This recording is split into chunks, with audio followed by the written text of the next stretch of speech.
Nyepi 2025, Komdigi pastikan frekuensi penyiaran dan telekomunikasi bakal dinonaktifkan di Bali.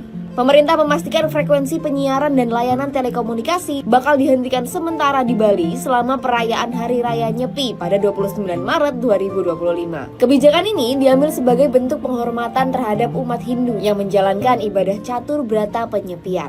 Jadi sebagaimana yang kita tahu, Nyepi merupakan hari suci bagi umat Hindu, khususnya di Bali. Pada hari tersebut, umat Hindu menjalankan 4 pantangan atau catur berata penyepian. Tidak menyalakan api, tidak bekerja, tidak bepergian, dan tidak bersenang-senang. Menteri Komunikasi dan Digital Mutia Hafid menjelaskan kementeriannya bakal menerbitkan surat resmi kepada seluruh operator seluler serta penyelenggara penyiaran buat menonaktifkan layanan mereka selama 1 hari. Kebijakan serupa telah diterapkan pada tahun-tahun sebelumnya di Bali. Langkah ini dinilai efektif dalam menjaga kekhusyukan perayaan Nyepi, serta menciptakan suasana yang lebih tenang dan kondusif bagi umat Hindu.